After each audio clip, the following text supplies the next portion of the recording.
I love you, my Father in heaven. I love you, my Lord Jesus. I love you, Holy Spirit. I love you, Holy Spirit, who dwelt in me. I love you, Lord. I thank you, Lord. I praise you, Lord. You are my God. You are my Lord. Jesus, my Lord, my God. I praise you, my Lord. I thank you, Lord. I am here to glorify thy name. Jesus,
പിതാവിൽ നിന്ന് പുറപ്പെട്ടു വരുന്നവൻ എൻ്റെ ആത്മാവിൽ ശക്തിയായി അഗ്നിയായി നിറയട്ടെ, നിറയട്ടെ.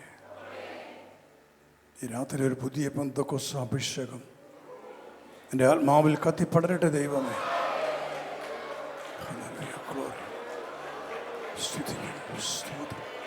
Glory, hallelujah. Spirit in Jesus. Spirit in Jesus. Spirit in Jesus. Glory, glory, glory, glory, glory. Glory, glory, glory. Amen, glory. Amen, glory. Amen, glory. Amen, glory. Amen, glory. Amen, glory. Amen, glory. Amen, glory. Amen, glory. Amen, glory. Amen, glory. Amen, glory. Amen, glory. നിറയട്ടെ, നിറയട്ടെ, നിറയട്ടെ, നിറയട്ടെ, നിറയട്ടെ, നിറയട്ടെ. Receive.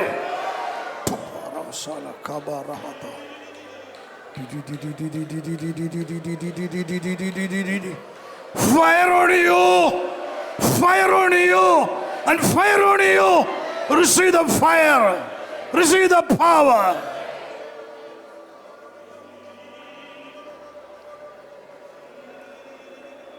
Glory and glory.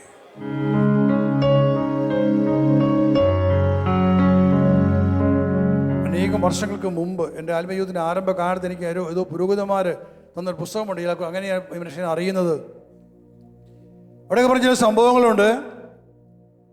ഈ സുന്ദർ സിംഗ് എന്ന മനുഷ്യൻ ഏറ്റവും അധികമായിട്ട് വചനം പ്രസംഗിച്ചത് ടിബറ്റിലായിരുന്നു.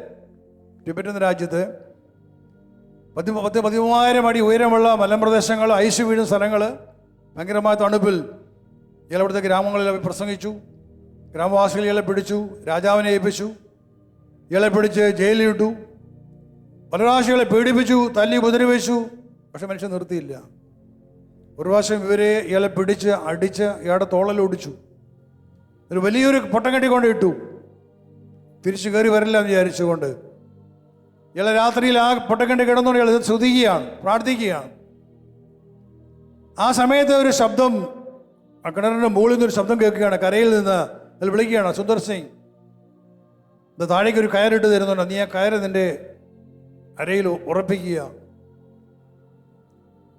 ഒരു കൈ സ്വാധീനമില്ല, മറ്റേ കൈ കൊണ്ട് ആ കയറ് അരയിൽ മുറുക്കി ആ മുകളിൽ നിന്ന് അപ്പോൾ ഇയാളെ നോക്കുമ്പോൾ ഒരു പട്ടാളക്കാരനെ പോലെയാണ് കണ്ടത്. അപ്പോൾ ഏതോ പട്ടാളക്കാരൻ വിചാരിച്ചു. ഇയാളെ കയറി പൊക്കി മുകളിലേക്ക് കൊണ്ടുപോകുന്നു. മുകളിൽ കൊണ്ടുവന്ന് ഇയാൾ കരയ്ക്ക് വന്നു നിന്നു കിണറിൻ്റെ പുറത്ത്. അപ്പോൾ അവിടെ നിന്ന് ഇയാളെ വലിച്ചു പൊക്കിയ മനുഷ്യൻ സുന്ദർ സിംഗ് പറയുന്നു, അദ്ദേഹത്തിൻ്റെ തോണിലൊന്ന് തൊട്ടു. ആ എല്ല് പൊട്ടിയ തോളിലൊന്ന് തട്ടിയിട്ട് നടന്നുപോയി. ഇദ്ദേഹം കയറെ കഴിച്ച് തിരിഞ്ഞ് നോക്കുമ്പോൾ ആളെ കണ്ടില്ല. നോക്കുമ്പോൾ ഉണ്ട് തൻ്റെ കൈ സുഖപ്പെട്ടിരിക്കുന്നു. ഹല്ലേലൂയ. പെട്ടെന്ന് മനുഷ്യൻ മനസ്സിലായി അത് യേശു ആയിരുന്നു. പിറ്റേ ദിവസം മനുഷ്യൻ വീണ്ടും അതേ ഗ്രാമത്തിൽ ചെന്നു. രാവിലെ നേരം എടുത്തപ്പോൾ ആൾക്കാർ കേൾക്കുന്നു ഇയാളുടെ പ്രസംഗമാണ്. യേശു ഏകസത്യ ദൈവമാണ്, യേശു ജീവിക്കുന്നു, ഇങ്ങനെയൊക്കെ പറഞ്ഞ് ഇയാൾ ഭയങ്കര പ്രസംഗിക്കുകയാണ്. അവർ വീണ്ടും ഇയാളെ പിടിച്ചു, രാജാവിനെ കൊണ്ടുവന്നു. ഇയാളെ കൊല്ലാൻ കൽപ്പന പുറപ്പെടുവിച്ചു. തണുപ്പുള്ള ഏറ്റവും ഉയരമുള്ള സ്ഥലത്ത് ഒരു മരത്തിൽ കെട്ടിയിട്ടു, ചങ്ങലേക്ക് കെട്ടി, ചങ്ങല കൊണ്ട് വരിഞ്ഞ് കെട്ടി പൂട്ടിയിട്ടു. എന്തിനാണ്? തണുപ്പ് ഇറങ്ങി വന്ന് ഐസ് വീണ് ഇയാൾ ഇഞ്ചിഞ്ചായിട്ട് മരിക്കണം. അതായിരുന്നു ശിക്ഷ. ഇവർ കൊണ്ടുവന്ന് പട്ടാളക്കാരെ ഇവരെ കെട്ടിയിട്ടിട്ട് പോയി. ഇയാൾ തണുപ്പത്ത് വിറങ്ങലിച്ച് കിടക്കുകയാണ്. ആ സമയത്ത് ആ മരത്തിലൊരു കായ ഇയാളെ പൂട്ടിയിടുന്ന പൂട്ടിലേക്ക് വന്ന് വീണു. ഒരു കായ വന്ന് വീണു. ആ പൂട്ട് പൊട്ടിപ്പോയി, തുറന്നു പോയി. ഇയാൾ വീണ്ടും ഈ സുന്ദർ സിംഗ് വീണ്ടും പോയി വീണ്ടും അടച്ചെന്ന് പറഞ്ഞു യേശു ക്രിസ്തു ജീവിക്കുന്നു. ഹല്ലേലൂയ. ഇങ്ങനെ തന്നെ ജീവിതം മുഴുവൻ അത്ഭുതകരമായി കർത്താവിനോട് ജീവിച്ചൊരു മനുഷ്യനാണ് സുന്ദർ സിംഗ്. ആ മനുഷ്യൻ യേശുവിനെ, ആ ദൈവത്തെ അന്വേഷിച്ചത് അവൻ്റെ ഹൃദയത്തിലാണ്. തൻ്റെ വീട്ടിൽ തന്നെ മുറിയിൽ ഇരുന്നുകൊണ്ട് രാത്രിയിൽ ജീവിതത്തിൻ്റെ അവസാന നിമിഷത്തിൽ ആ ദൈവത്തെ തേടുകയാണ്. ഹൃദയത്തിൽ അവൻ അന്വേഷിച്ചത്. Where is God? Who is God? Is he alive? അവൻ ജീവിക്കുന്നുണ്ടോ? ഉത്തരം വന്നു അവിടെ. നമ്മൾ നമ്മുടെ കണ്ണുകൾ അടച്ച്, നമ്മുടെ എല്ലാ ഹൃദയത്തിൻ്റെ ശരീരത്തിൻ്റെ എല്ലാ വാതിലും അടച്ച്, നമ്മുടെ ചിന്തകളെല്ലാം മാറ്റിവെച്ച് നാം ദൈവത്തിൽ നമ്മുടെ ഏകാഗ്രമാക്കി നാം ഇരുന്ന് പ്രാർത്ഥിച്ചാൽ അവിടെ കർത്താവ് വരും. ഹല്ലേലൂയ.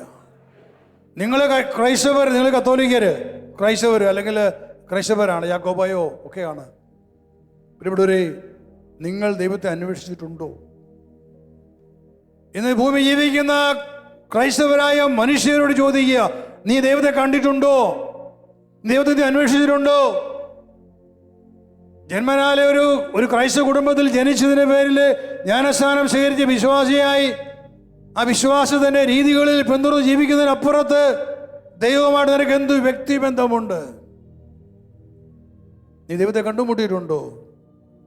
ഇല്ല, അനേകരും കണ്ടുമുട്ടിയിട്ടില്ല. അതുകൊണ്ടാണ് വിശ്വാസമില്ലാത്തത്, അതുകൊണ്ടാണ് പാപം ചെയ്യുന്നത്. എന്നാൽ ഏതൊരു വ്യക്തിയാകട്ടെ, ഹിന്ദുവോ മുസ്ലിമോ ക്രിസ്ത്യാനിയോ ആരാകട്ടെ, നീ ദൈവത്തെ കണ്ടുമുട്ടുവാൻ വചനം പഠിപ്പിക്കുന്നു. നീ അന്വേഷിക്കുക.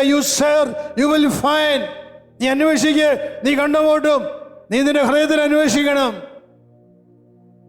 നീ ചോദിക്കണം. ആ സ്വന്തം ചോദിക്കണം, ദൈവമേ അവിടുന്ന് ആരാണ്? Who is the true God? ആ ഒരു ചോദ്യം എല്ലാ മനുഷ്യനും ചോദിക്കണം. അവിടെ ഉത്തരം വരും. അത് അവിടെയാണ് വിശ്വസിക്കേണ്ടത്. അവിടെ എന്ത് ഉത്തരം കിട്ടുന്നു അതെല്ലാം വിശ്വസിക്കണം. ജീവിതത്തിൽ കർത്താവിനെ കണ്ടുമുട്ടിയിട്ടില്ല എങ്കിൽ നീയും അന്വേഷിക്കണം നിന്റെ ഹൃദയത്തിൽ. ബാക്കിയെല്ലാം മാറ്റി വെച്ച് അവിടെ ദൈവം ഉത്തരമായിട്ട് വരും. അടുത്ത വചനമാണ്, മുട്ടുന്നവന് തുറന്നു കിട്ടുകയും ചെയ്യുന്നു. മുട്ടുവിൻ തുറക്കപ്പെടും. ചോദിക്കുവിൻ നിങ്ങൾക്ക് ലഭിക്കും, അന്വേഷിക്കുകയും നിങ്ങൾ കണ്ടെത്തും, മുട്ടുവിൻ നിങ്ങൾക്ക് തുറന്നു കിട്ടും. മുട്ടണം. എവിടെയാണ് മുട്ടുന്നത്?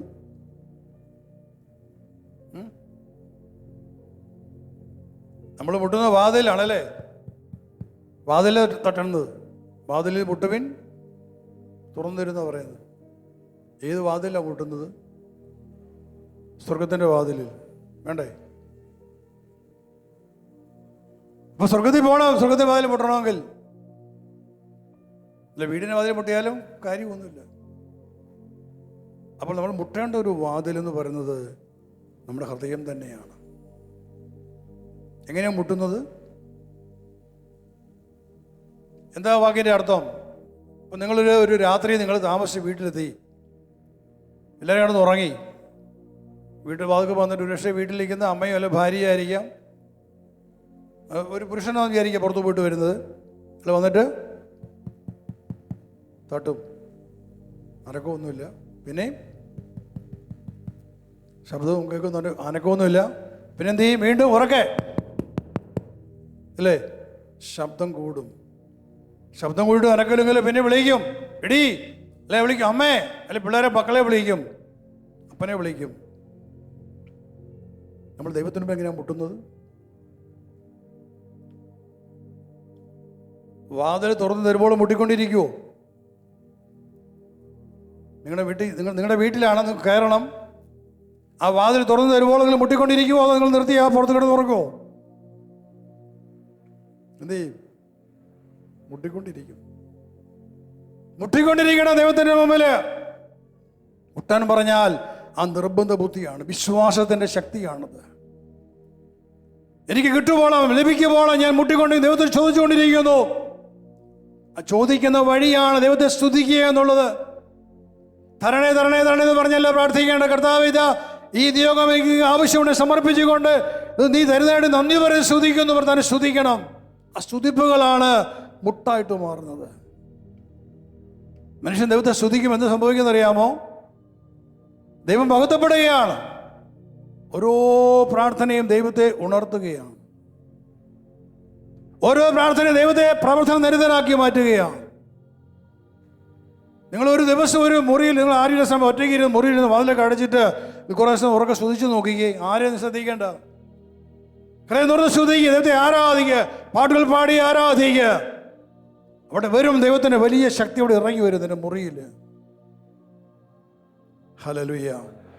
അതാണ് മുട്ടുന്നത്. കിട്ടുമ്പോളം മുട്ടിക്കൊണ്ടിരിക്കണം, ദൈവത്തെ സ്തുതിക്കണം, ആരാധിക്കണം, മഹത്വപ്പെടുത്തണം. കർത്താവ് ഇറങ്ങി വരും. പ്രിയപ്പെട്ടവരെ, ഞാൻ നിങ്ങളോട് പലപ്പോഴും പറഞ്ഞിട്ടുണ്ട്, ചില കേട്ടിട്ടില്ലായിരിക്കാം.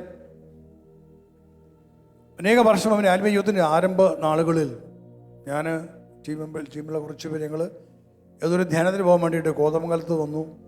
മൂന്നാറിൽ നിന്നാണ് വരുന്നത്. കോതമംഗലം ബസ് സ്റ്റാൻഡിൽ വന്നിരിക്കുകയാണ്. ആ ഏതൊരു പള്ളി ധ്യാനമാണ്, അങ്ങോട്ട് പോകാൻ വേണ്ടി ബസ് കാത്ത് നിൽക്കുക. അപ്പോൾ ബസ് സ്റ്റാൻഡിൻ്റെ സമയത്താണ് ഞാനൊരു കാഴ്ച കാണുകയാണ്. ഒരു ബസ് ആൾക്കാരെ നിർത്തി, ബസ്സിൽ ആൾക്കാർ ഇറങ്ങി, കണ്ടക്ടർ ബെല്ലടിച്ചു. ആ ഡ്രൈവർ നേരെ നോക്കാതെ ഒരു സൈഡിലേക്ക് നോക്കിക്കൊണ്ട് അയാൾ വണ്ടി പതിയെ മുന്നോട്ട് എടുത്തു. അയാൾ വണ്ടി മുന്നോട്ട് എടുത്ത നിമിഷത്തിൽ ഒരു വല്യമ്മച്ചി, ഒരു 10-80 അല്ല കൂടുതൽ പ്രായമുള്ള വളരെ മെലിഞ്ഞ ഒരു അമ്മ, ചട്ടയും മുണ്ട് കൊടുത്ത് വേഷം ധരിച്ച സ്ത്രീയാണ്. അവർ ഈ ബസ് ഇങ്ങോട്ട് കടക്കുകയും ഇയാൾ വണ്ടി എടുക്കുകയും വണ്ടി ഇടിച്ച് അവർ താഴെ വീണു. ഈ വണ്ടി മുന്നോട്ട് വന്നുകൊണ്ട് ഉരുണ്ടോണ്ടിരിക്കുകയാണ്. ഇയാൾ ഡ്രൈവർ ഇത് കാണുന്ന പോലുമില്ല. ഞാനത് കണ്ടുകൊണ്ട് നിൽക്കുകയാണ്. ദൈവമേ, ഇച്ചിരി ദൂരെയാണ് നിൽക്കുന്നത്. ഞാൻ കണ്ട കാഴ്ച ഇതാണ്. ഈ വല്യമ്മ നിലത്ത് കിടന്ന് വീണ വല്യമ്മ ഈ ടയർ വരുന്ന അനുസരിച്ച് ഉരുണ്ടോണ്ട് പോയിക്കൊണ്ടിരിക്കുക. അവർക്ക് എങ്ങനെ ഉരുളാൻ പറ്റിയത്? ഒറ്റ സെക്കൻഡ് മാറിയിരുന്നെങ്കിൽ ആ ടയർ അതിന് മുകളിൽ കയറുമായിരുന്നു. പക്ഷെ ആരുടെ സഹനമില്ലാണ്ട് ഈ വല്യമ്മ ഇങ്ങനെ ഉരുണ്ടുരുണ്ട് പോവുകയാണ്.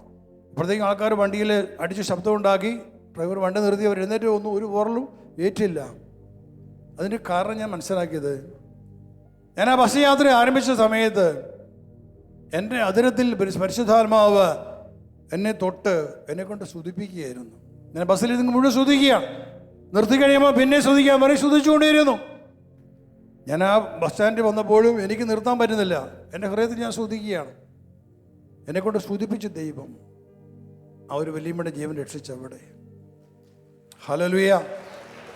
ഇതുപോലെ പല സംഭവങ്ങൾ കണ്ടിട്ടുണ്ട്. ഇപ്പം ഞാൻ ഓർത്തിട്ടുണ്ട്, എന്തിനാ ദൈവത്തിൻ്റെ ആത്മാവ് എന്നെ കൊണ്ട് ഇങ്ങനെ സ്തുതിപ്പിക്കുന്നത് പലപ്പോഴും. കാരണം നമ്മുടെ നാവിലേക്ക് ഒരു തരിപ്പ് വന്നിട്ട് നമുക്ക് നിയന്ത്രിക്കാൻ പറ്റില്ല. ഒരു അഗ്നിയായിരിക്കാം വരുന്നത്, ഇങ്ങനെ സ്തുതിച്ചുകൊണ്ടേയിരിക്കും. അപ്പോൾ മനസ്സിലായി ആ സ്തുതിപ്പിൻ്റെ ശക്തി അത്ര വലുതാണ്. ആ അപ്പോസ്തലന്മാർ ജയിലിൽ കിടന്ന പൗലോസും ശീലാസും ഒക്കെ പാടി ദൈവത്തെ ആരാധിച്ചപ്പോഴല്ലേ ശക്തി ഇറങ്ങി വന്ന അവിടെ. എന്നിട്ട് വന്നേ പ്രിയപ്പെട്ടവരെ, സ്തുതിക്കണം. നമുക്ക് ജപമാലയുണ്ട്, നമ്മൾ ജപമാല ഇടയ്ക്ക് സ്തുതിക്കും. പക്ഷെ അതല്ലാതെ നിങ്ങളുടെ വ്യക്തിപരമായ പ്രാർത്ഥന നിങ്ങൾ അല്പസമയത്ത് സ്തുതിച്ച് ആരാധിക്കണം. അവിടെ വരുന്ന ഒരു വലിയൊരു അഭിഷേകമുണ്ട്. എന്ത് പറയുന്നു? ഞാൻ പറഞ്ഞത് ശരിയാണോ? നിങ്ങൾ അനുഭവിച്ചിട്ടുണ്ടോ? ഉണ്ടോ? ആമേൻ, ഗ്ലോറി. അത് അവിടം വരെ ചെന്നു. ആമേൻ, ഗ്ലോറി. സ്തുതിക്കുന്ന കർത്താവേ. നോക്കുകൊണ്ട് ആമേൻ, ഗ്ലോറി. എല്ലാ ക്ഷീണം വിട്ടുപോട്ടെ. തന്നെ സ്തുതിച്ചേ. Hallelujah, hallelujah. സ്തുതിക്കുന്നു, സ്തുതിക്കുന്നു, സ്തുതിക്കുന്നു, സ്തുതിക്കുന്നു. Hallelujah, hallelujah, hallelujah, glory. സ്തോത്രം, നന്ദി, മഹത്വം, ആരാധന. Hallelujah, hallelujah. ഇരിക്കുക. കർത്താവ് ഇതൊരു വലിയ വീര്യപ്രവൃത്തി കൂടി പറഞ്ഞ് ഞാൻ അവസാനിപ്പിക്കുകയാണ്. അപ്പോസ്തല പ്രവർത്തനം അധ്യായം 12, 1 മുതൽ വചനം. അക്കാലത്ത് ഹെറോദോസ് രാജാവ് സഭയിൽപ്പെട്ട ചിലരെ പീഡിപ്പിക്കുവാൻ തുടങ്ങി. അവൻ യോഹന്നാൻ്റെ സഹോദരനായ യാക്കോബിനെ വാളിന് ഇരയാക്കി. യഹൂദരെ ഇത് സന്തോഷിപ്പിച്ചെന്ന് കണ്ട് അവൻ പത്രോസിനെയും ബന്ധനസ്ഥനാക്കാൻ ഒരുപ്പെട്ടു. അത് പുളിപ്പില്ലാത്ത അപ്പത്തിൻ്റെ ദിവസങ്ങളായിരുന്നു. അവനെ കാരാഗൃഹത്തിൽ അടച്ചതിന് ശേഷം 4 ഭടന്മാർ വീതമുള്ള 4 സംഘങ്ങളെ അവൻ കാവലിൽ നിയോഗിച്ചു. പെസഹ കഴിയുമ്പോൾ അവനെ ജനത്തിൻ്റെ മുൻപിൽ കൊണ്ടുവരണം എന്നായിരുന്നു അവൻ്റെ ഉദ്ദേശം. അങ്ങനെ പത്രോസ് കാരാഗൃഹത്തിൽ സൂക്ഷിക്കപ്പെട്ടു. സഭ അവനു വേണ്ടി തീക്ഷ്ണമായി ദൈവത്തോട് പ്രാർത്ഥിച്ചു കൊണ്ടിരുന്നു. പരസ്യ വിചാരണയ്ക്ക് പുറത്തു കൊണ്ടുവരുവാൻ ഹെറോദോസ് ഉദ്ദേശിച്ചിരുന്നതിൻ്റെ തലേ രാത്രി പത്രോസ് 2 ചങ്ങലകളാൽ ബന്ധിതനായി 2 പടയാളികളുടെ മധ്യത്തിൽ ഉറങ്ങുകയായിരുന്നു. പട്ടാളക്കാർ കാരാഗൃഹവാതിൽക്കൽ കാവൽ നിൽക്കുന്നുണ്ടായിരുന്നു.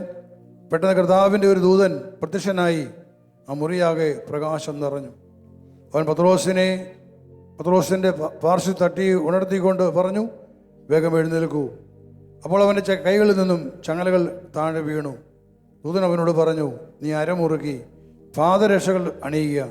അവൻ അങ്ങനെ ചെയ്തു. ദൂതൻ വീണ്ടും പറഞ്ഞു, മേലങ്കി ധരിച്ചുകൊണ്ട് എൻ്റെ പിന്നാലെ വരിക. അവൻ പുറത്തിറങ്ങി ദൂതനെ അനുഗമിച്ചു. എങ്കിൽ ദൂതൻ വഴി സംഭവിച്ച ഇക്കാര്യം യഥാർത്ഥമാണെന്ന് അവൻ തോന്നിയില്ല. തനിക്കൊരു ദർശനമുണ്ടായതാണെന്ന് അവൻ കരുതിയുള്ളൂ. അവർ 1-ാമതെയും 2-ാമതെയും കാവൽസ്ഥാനങ്ങൾ പിന്നിട്ടു നഗരത്തിലേക്കുള്ള ഇരുമ്പ് കവാടത്തിലെത്തി. അത് അവർക്കായി സ്വയം തുറന്നു. അവർ പുറത്തു കടന്ന് ഒരു തെരുവിന് ഇട്ടപ്പോൾ ദൂതൻ പെട്ടെന്ന് അപ്രത്യക്ഷനായി. അപ്പോഴാണ് പത്രോസിന് പൂർണ്ണ ബോധം വന്നത്. അവൻ പറഞ്ഞു, കർത്താവ് തൻ്റെ ദൂതനെ അയച്ച് ഹെറോദോസിൻ്റെ കരങ്ങളിൽ നിന്നും യഹൂദന്മാരുടെ വ്യാമോഹങ്ങളിൽ നിന്നും എന്നെ മോചിപ്പിച്ചിരിക്കുന്നുവെന്ന് ഇപ്പോൾ എനിക്ക് വ്യക്തമായി. ഹല്ലേലൂയ. യാക്കോബിനെ ഹെറോദോസ് വധിച്ചു. അത് യഹൂദന്മാരെ സന്തോഷിപ്പിച്ചെന്ന് കണ്ടപ്പോൾ ഇത് പത്രോസ്, എല്ലാവരുടെയും മൂപ്പനായ പത്രോസിനെ ഹെറോദോസ് ജയിലിലടക്കുകയാണ്. നമ്മൾ ആദ്യം കണ്ട ഭാഗത്ത് പറഞ്ഞിട്ടുണ്ട്, കാരാഗൃഹത്തിൽ അടച്ചതിന് ശേഷം 4 ഭടന്മാർ വീതമുള്ള 4 സംഘങ്ങൾ കാവലിൽ നിന്നു. 4 ഭടന്മാർ വീതമുള്ള 4 സംഘം. എത്രയായി? 16 പേരാണ്. 16 പേരാണ് പത്രോസിന് കാവൽ നിൽക്കുന്നത്. 16 പട്ടാളക്കാർ കാവൽ നിൽക്കുകയാണ്. അങ്ങനെ പത്രോസ് ജയിലിൽ കിടക്കുകയാണ്. പിറ്റേ ദിവസമാണ് പത്രോസിനെ കുറ്റവിചാരണയ്ക്ക് വേണ്ടി പുറത്തു കൊണ്ടുവരാൻ പോകുന്നത്. ഇവിടെ ഒരു വചനം പറഞ്ഞിരുന്നു, 5-ാമത്തെ വചനം. അങ്ങനെ പത്രോസ് കാരാഗൃഹത്തിൽ സൂക്ഷിക്കപ്പെട്ടു. സഭ അവന് വേണ്ടി ദൈവത്തോട് തീക്ഷ്ണമായി പ്രാർത്ഥിച്ചു കൊണ്ടിരുന്നു. എന്നിട്ട് പറഞ്ഞേ, സഭ അവന് വേണ്ടി ദൈവത്തോട് തീക്ഷ്ണമായി പ്രാർത്ഥിച്ചു കൊണ്ടിരുന്നു. ഇത് പരസ്യ വിചാരണയുടെ തലേ ദിവസം രാത്രി ഇവിടെ പറഞ്ഞിരിക്കുന്നത്, പത്രോസ് 2 ചങ്ങലകളാൽ ബന്ധിതനായി 2 പട്ടാളക്കാരാണ് മധ്യത്തിൽ ഉറങ്ങുകയായിരുന്നു. പത്രോസിനെ ഒരു ചങ്ങല കൊണ്ടല്ല 2 ചങ്ങലയ്ക്ക് കെട്ടിവിട്ടിരിക്കുക. 2 ചങ്ങല കൊണ്ട് ശരീരത്തെ മുഴുവൻ വരിഞ്ഞ് കെട്ടിവെച്ചിരിക്കുക. എന്താ കാരണം? ഇതിനു മുമ്പ് പല പ്രാവശ്യം സംഭവിച്ചു. ജയിലിൽ അടച്ചവരെ ജയിലിൽ നിന്നും രക്ഷപ്പെട്ടു പോയി. ആർക്കും അറിയില്ല, ദൈവം കൊണ്ടുപോയി. അങ്ങനെ ആൾക്കാരെന്ന് പറഞ്ഞു. ദൈവത്തിൻ്റെ പ്രവൃത്തിയായിരുന്നു, ദൈവം അവരെ മോചിപ്പിച്ചു. അതുകൊണ്ട് ഒരു ദൈവത്തിനും പത്രോസിനെ തുടരുത്, രക്ഷപ്പെടുത്തരുത് എന്നുള്ള ആഗ്രഹത്തിലാണ് 2 ചങ്ങലേക്ക് അവനെ ബന്ധിച്ചുകൊണ്ട് ജയിലിൽ ഇട്ടിരിക്കുന്നത്. പക്ഷെ പത്രോസ് ആ രാത്രിയിൽ നല്ല ഉറക്കത്തിലാണ്. പട്ടാളക്കാർ കാരാഗൃഹവാതിൽക്കൽ കാവൽ നിൽക്കുന്നുണ്ടായിരുന്നു. പെട്ടെന്ന് കർത്താവിൻ്റെ ദൂതൻ പ്രത്യക്ഷനായി. ആ മുറിയാകെ പ്രകാശം നിറഞ്ഞു. അവൻ പത്രോസിനെ തട്ടി പത്രോസിൻ്റെ പാർശ്വത്തിൽ തട്ടി ഉണർത്തിക്കൊണ്ട് പറഞ്ഞു, വേഗം എഴുന്നേൽക്കൂ. അപ്പോൾ അവൻ്റെ കൈകളിൽ നിന്നും ചങ്ങലകൾ താഴെ വീണു. ഹല്ലേലൂയ. മനുഷ്യൻ്റെ എത്രമാത്രം നിഗൂഢമായ അവൻ്റെ താല്പര്യങ്ങളാണെങ്കിലും ഇതാ കർത്താവ് ദൈവം തൻ്റെ ദൂതനെ അവിടെ അയച്ചുള്ളൂ. ദൂതൻ്റെ സാന്നിധ്യം വന്നപ്പോൾ ആ മുറിയുടെ പ്രകാശം കൊണ്ട് നിറഞ്ഞു. ദൂതൻ വന്ന് പത്രോസിനെ തട്ടി ഉണർത്തിയെന്നാണ് പറയുന്നത്. ഉറക്കമായിരുന്നു. ദൂതൻ തട്ടിക്കഴിഞ്ഞപ്പോഴേക്കും അവൻ്റെ കൈകളിൽ നിന്നും ചങ്ങല അഴിഞ്ഞ് താഴെ വീണു. ആ 2 ചങ്ങല അഴിഞ്ഞ ശരീരത്തും അഴിഞ്ഞ് വീഴുന്നു. തുടർന്ന് ദൂതൻ അവനോട് പറയുകയാണ്, നീ അരമുറുക്കി പാദരക്ഷകൾ അണിയുക. അവൻ അങ്ങനെ ചെയ്തു. ദൂതൻ വീണ്ടും പറഞ്ഞു, മേലങ്കി ധരിച്ചുകൊണ്ട് എൻ്റെ പിന്നാലെ വരിക. അവൻ ദൂതനെ അനുഗമിക്കുകയാണ്. മേലങ്കി ധരിച്ചുകൊണ്ട് ദൂതനെ അനുഗമിക്കുന്നു. അങ്ങനെ അവർ 1, 2, 3 സ്ഥാനങ്ങൾ പിന്നിട്ടുകൊണ്ട് ചെല്ലുന്നു. നഗരത്തിലേക്കുള്ള ഇരുമ്പ് കവാടത്തിലെത്തി അത് അവർക്കായി സ്വയം തുറന്നു. അങ്ങനെ അവർ പുറത്ത് കടന്നു. ഹല്ലേലൂയ. അവിടെ ശ്രദ്ധിക്കേണ്ട കാര്യം, ഈ ദൂതനെ അവിടെ കൊണ്ടുവരാൻ തക്കവണ്ണം ദൈവത്തെ കൊണ്ട് പ്രവർത്തിപ്പിച്ചതിൻ്റെ കാരണം സഭ അവന് വേണ്ടി തീക്ഷ്ണമായി പ്രാർത്ഥിച്ചു. അവരുടെ മധ്യസ്ഥ പ്രാർത്ഥന, ബാക്കിയുള്ള വിശ്വാസികളുടെ മധ്യസ്ഥ പ്രാർത്ഥന, അതാണ് ഞാൻ പറഞ്ഞ പ്രാർത്ഥന ദൈവത്തെ കൊണ്ട് പ്രവർത്തിപ്പിക്കുമെന്ന് പറഞ്ഞു. നമുക്കൊരു ധാരണയുണ്ട്, ദൈവം എല്ലാം കാണുന്നു, ദൈവം പ്രവർത്തിച്ചോളും. ദൈവം പ്രവർത്തിക്കില്ല. നമ്മുടെ കർത്താവ് പറഞ്ഞു ചോദിക്കാൻ പറഞ്ഞത്, പ്രാർത്ഥിക്കാൻ ആവശ്യപ്പെട്ടത്. അതുകൊണ്ട് കാരണം നമ്മൾ അതിന് കാരണം ഇതാണ്, പിശാചിൻ്റെ ആധിപത്യം ലോകത്തിലുള്ളത് കൊണ്ട്. ദൈവം നീതിമാനാണ്, ദൈവത്തിൻ്റെ നിയമങ്ങളുണ്ട്, വ്യവസ്ഥകളുണ്ട്, ദൈവം പാലിക്കും. ദൈവം ഇടിച്ചു കയറി ഒന്നും ചെയ്യാൻ പറ്റില്ല. അവിടത്തേക്ക് ഒരു വഴിയുണ്ട്, നീതിയുടെ മാർഗം, അതിലൂടെ അങ്ങ് ചെയ്യത്തുള്ളൂ. പിശാചിൻ്റെ ആധിപത്യമാണ് ലോകം മുഴുവൻ നിൽക്കുന്നത്. അങ്ങനെ പൈശാചികമായ ആധിപത്യം നിൽക്കുന്ന ഒരു ഇടത്തേക്ക് ദൈവം ഒന്ന് ഇടിച്ചു കയറി ചെയ്യത്തില്ല, ഒന്നും ചെയ്യില്ല. പക്ഷെ അവിടെ മനുഷ്യൻ എന്ത് പ്രശ്നമാകട്ടെ, എത്ര വലിയ പൈശാചിക ബന്ധനമാകട്ടെ, മനുഷ്യൻ അവിടെ ദൈവത്തിന്റെ മുമ്പിൽ നിലവിളിക്കാനും പ്രാർത്ഥിക്കാനും തയ്യാറാകുമ്പോൾ ദൈവം നീതിമാനായതുകൊണ്ട് ദൈവം ഉണരുന്നു, അവിടുന്ന് പ്രവർത്തിക്കുന്നു. ഇതാണ് സംഭവിക്കുന്നത്. നമ്മൾ പ്രാർത്ഥിക്കുന്നില്ല എങ്കിൽ അതങ്ങനെ കിടക്കും. അവിടെ പ്രാർത്ഥനയാണ് ദൈവത്തെ കൊണ്ട് പ്രവർത്തിപ്പിക്കുന്നത്. എന്നിട്ട് പറഞ്ഞ് പ്രാർത്ഥനയാണ് ദൈവത്തെ കൊണ്ട് പ്രവർത്തിപ്പിക്കുന്നത്. ഹല്ലേലൂയ. അപ്പോൾ ഞാൻ പ്രാർത്ഥിക്കുന്നില്ല, ദൈവം ഒന്നും ചെയ്തില്ല, അങ്ങനെ കിടക്കും, എല്ലാം മരവിച്ച് കിടക്കും. പക്ഷെ പ്രാർത്ഥിക്കുമ്പോൾ ദൈവം ഉണരുന്നു, ദൈവം പ്രവർത്തിക്കുന്നു. കാരണം അവിടെ പിശാചിന് എന്ത് തടസ്സമുണ്ടോ അതിനൊക്കെ ദൈവം മാറ്റുവാണ്. അപ്പോൾ വലിയ പ്രശ്നമാണ്, നമ്മൾ കൂടുതൽ പ്രാർത്ഥിക്കണം. യാക്കോബിനെ വധിച്ചു. ഇത് പത്രോസിനെ കൊല്ലാൻ വേണ്ടിയിട്ടാണ് ജയിലിൽ പിടിച്ചിട്ടിരിക്കുന്നത്. പക്ഷേ ആ ജനം പ്രാർത്ഥിച്ചു, തീക്ഷ്ണമായി പ്രാർത്ഥിച്ചെന്ന് പറയാം. ആ തീക്ഷ്ണമായ പ്രാർത്ഥന ആ രാത്രിയിലെ ദൂതൻ അവിടെ വരുന്നു, പ്രകാശം പരക്കുന്നു. അവിടെ ദൂതൻ പത്രോസിനെ തട്ടി വിളിക്കുന്നു, അവൻ എഴുന്നേൽക്കുന്നു, കണ്ണു തുറക്കുന്നു. ആ നിമിഷം ചങ്ങല അഴിഞ്ഞു വീഴുന്നു.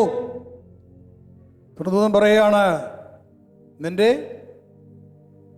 അരമുറുക്കുക, നിന്റെ പാദരക്ഷകൾ ധരിക്കുക, നിന്റെ മേലങ്കി എടുത്ത് പുതയ്ക്കുക. 3 കാര്യം ആവശ്യപ്പെട്ടു. എന്തൊക്കെയാണത്? 1, അരമുറുക്കണം, പാദരക്ഷ അണിയണം, മേലങ്കി ധരിക്കണം. ഇത് 3 നിർവഹിച്ചു കഴിഞ്ഞപ്പോഴാണ് ദൂതൻ മുന്നോട്ട് നടക്കുന്നത്, പത്രോസ് പിന്നാലെ പോകുന്നത്. അവരുടെ മുമ്പിൽ അടഞ്ഞു കിടന്ന കവാടങ്ങൾ തുറക്കപ്പെട്ടു. അങ്ങനെ ജയിലിന് പുറത്ത് പത്രോസ് കടന്നു വരികയാണ്. പ്രിയമുള്ളവരെ, ഈ രാത്രി നമ്മൾ ദിവസത്തിൽ പ്രാർത്ഥിക്കുമ്പോൾ കർത്താവിൻ്റെ അനുഗ്രഹം നാം പ്രാപിച്ചെടുക്കുവാൻ നമുക്ക് പ്രാർത്ഥന ഉണ്ടാകണം, വ്യക്തിപരമായ പ്രാർത്ഥന ഉണ്ടാകണം, കൂട്ടായ പ്രാർത്ഥന ഉണ്ടാകണം. നമ്മുടെ വ്യക്തിപരമായ പ്രാർത്ഥന, അതിൻ്റെ ഉണർവെന്ന് പറയുന്നത് കൂട്ടായ്മയിലാണ് കിട്ടുക. നിങ്ങൾ വീട്ടിലിരുന്ന് പ്രാർത്ഥിച്ച് ശക്തി ആർജിച്ച് നിങ്ങൾ കൂട്ടായ്മയിലേക്ക് കടന്നു വന്നു കഴിയുമ്പോൾ അവിടെ 3 പേരോ 4 പേരോ, കൂട്ടായ്മ എന്ന് പറഞ്ഞാൽ 2 പേര് കൊണ്ട് കൂട്ടായ്മയാണ്. 10-500 വേണമെന്നില്ല, 2-3 പേര് കൂടി അവിടെ ഉണ്ടെന്ന് ഈശ്വര വാഗ്ദാനം. അവിടെ 10-20-50 പേര് നിങ്ങൾ ഒന്നിച്ച് സ്തുതിച്ച് പ്രാർത്ഥിക്കുമ്പോൾ ഇറങ്ങി വരുന്ന ശക്തി നിങ്ങൾക്ക് അറിയാവുന്നതാണ്. അത് ആ വരുന്ന വ്യക്തികളെയൊക്കെ നിറയ്ക്കും. അതാണ് നമ്മുടെ ശക്തി എന്ന് പറയുക. അത് നഷ്ടപ്പെട്ടു പോയാൽ നിങ്ങൾക്ക് വളരാൻ പറ്റില്ല. ആത്മാവിൽ ഉണർവ് കിട്ടില്ല. നിങ്ങൾ വീണ്ടും പഴയ പോലെ പോയിക്കൊണ്ടിരിക്കും. ഇപ്പം രണ്ട് തരത്തിലുള്ള പ്രാർത്ഥന. ഒന്ന്, വ്യക്തിപരമായ പ്രാർത്ഥന നമ്മൾ കണ്ടു, ചോദ്യത്തിന് തരപ്പെടും, അന്വേഷിക്കണം, മുട്ട നമ്മൾ കേട്ടതാണ്, അത് വ്യക്തിപരമായ പ്രാർത്ഥനയാണ്. രണ്ടാമത്തെ കൂട്ടായ്മ പ്രാർത്ഥന. എവിടെയെല്ലാം സ്വീഡിഷിൻ്റെ കൂട്ടായ്മകളുണ്ടോ അവിടെയെല്ലാം ഒന്നിച്ചുകൂടി പ്രാർത്ഥിക്കണം.